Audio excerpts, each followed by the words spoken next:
Hello and welcome to day 2 of the 369 Detox. I'm Dina or Andrina Woodhams, and this is the video, of course, that's going to be giving you a little bit of an explanation of what you're going to be doing today, and at the same time giving you either a breathing or a movement or a meditation that's going to be setting you up for the rest of the day and also helping your body detox.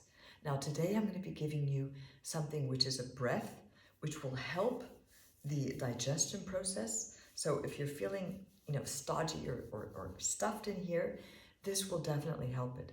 This is also something that you can do if you're feeling a bit lethargic.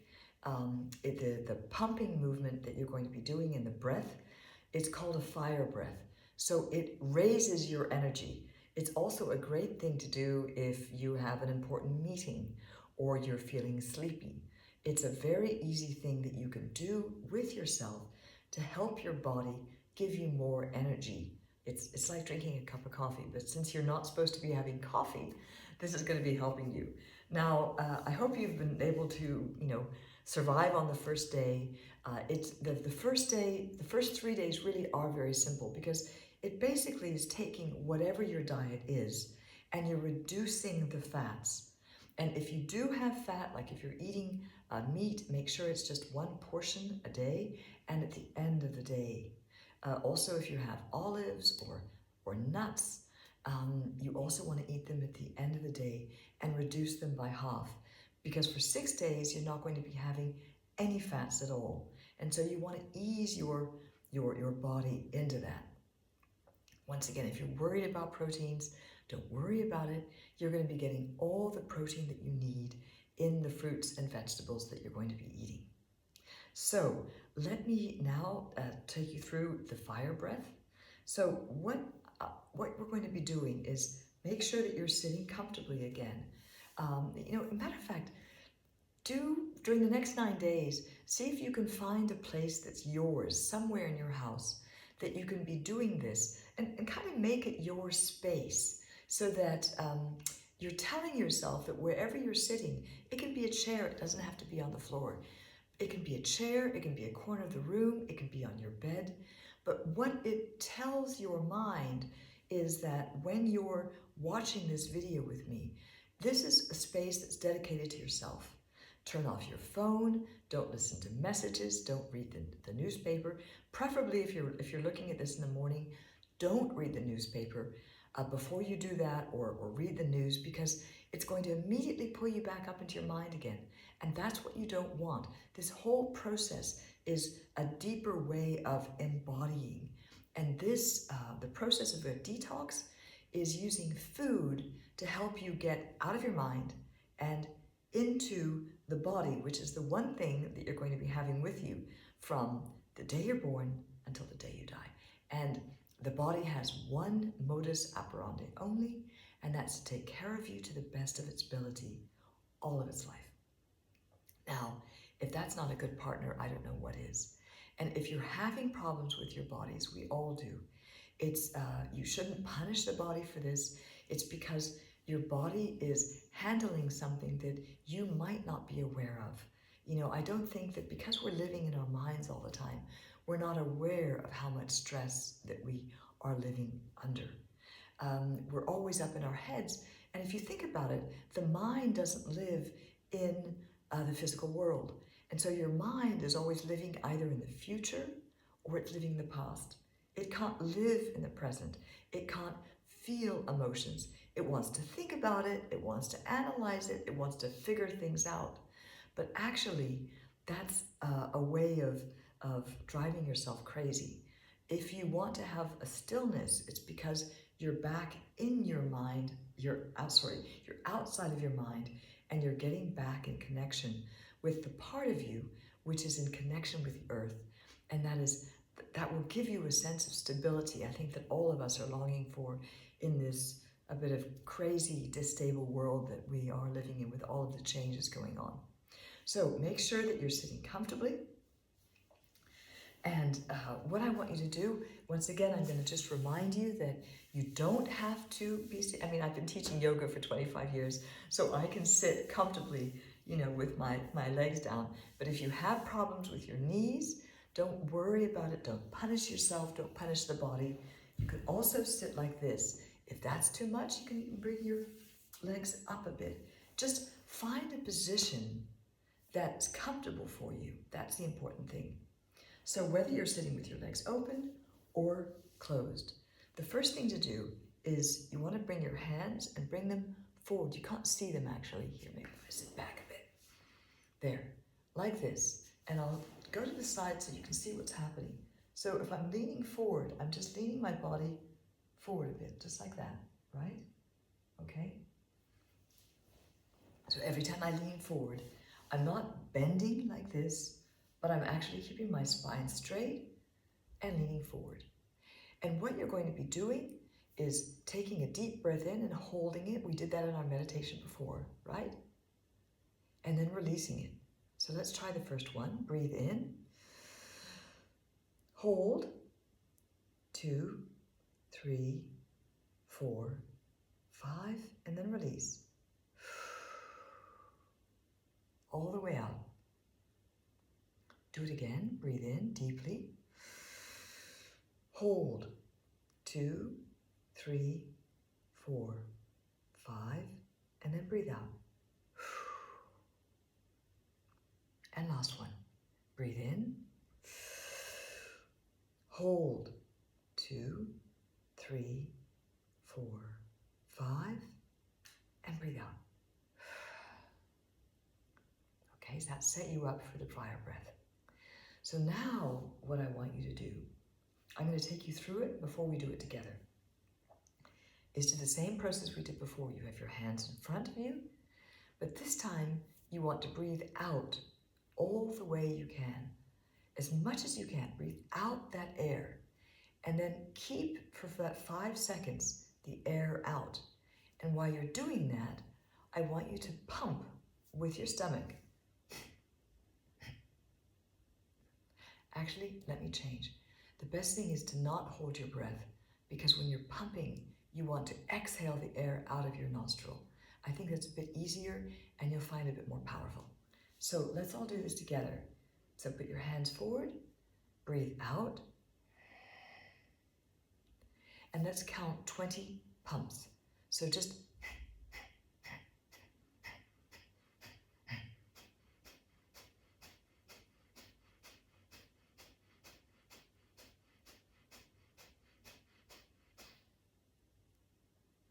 when you get to 20, breathe out as much as you can. Sit up and take a normal breath. Now you're going to find probably that there's a lot of air still in you. And that's because when we are living in our stress state, or we're living in our mind, we actually don't have, the body doesn't have the trust, because it's as if you're an animal that's waiting for something to happen. So it's not breathing out totally. So when you're doing this is going to help the breath to fully go out of the body, and that's going to automatically give you a sense more of trust and relaxation. If you have asthma, the interesting thing is that it's not that you can't take the air in, it's that you're not allowing the air out so that you can do an in-breath. The focus when you want to do this is on the out-breath. You'll find that your body automatically takes in air. So when you go like that and you relax, the body will go boop, and it's like a bellows, and it automatically fills. So your focus and attention is solely on the out-breath. Okay, let's do that again. Take your hands, bring them forward, keep your spine straight, breathe out, breathe out a bit more, and then do 20 pumps. Let's go.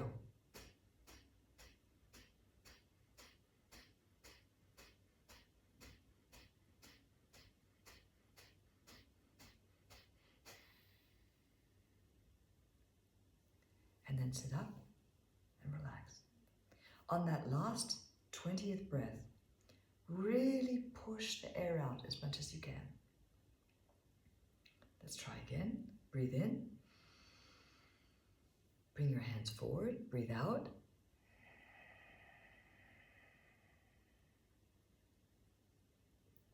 and then pump 20 times.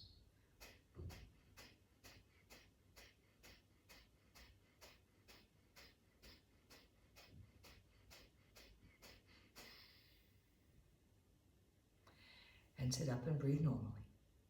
We're going to do this 2 more times. If it feels a bit strange initially, don't worry about it. It takes time to release patterns that you have, and your body is probably not wanting. It's like breathing in or out. It's not, you're not used to letting the body move without the mind butting in and telling it what to do. So if there's any disconnect in you, or you're finding this difficult, it's because you're just up in your mind. Don't worry about it. This is why you're doing these exercises. So let's bring our hands forward again. Breathe in, breathe out. All the way. Just a little bit more air, and then pump 20 times.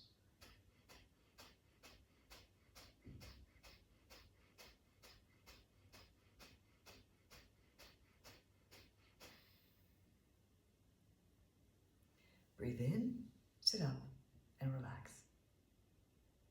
Close your eyes, just relaxing. And then let's do the last one. Put your hands in front of you. Breathe in. Breathe out.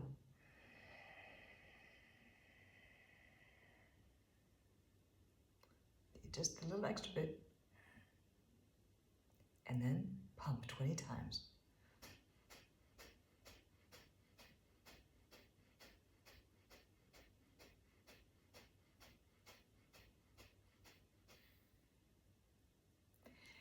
And sit up. Well done. So this is called the fire breath. You can do that sitting up just like this. I normally, if I'm doing this, I'll do it for 1 to 2 minutes, but that might be excessive for you. So an easier version is if you're leaning forward, but do whatever's comfortable for you. You know, no one's watching you, first of all. And, you know, this is something that you're doing with yourself.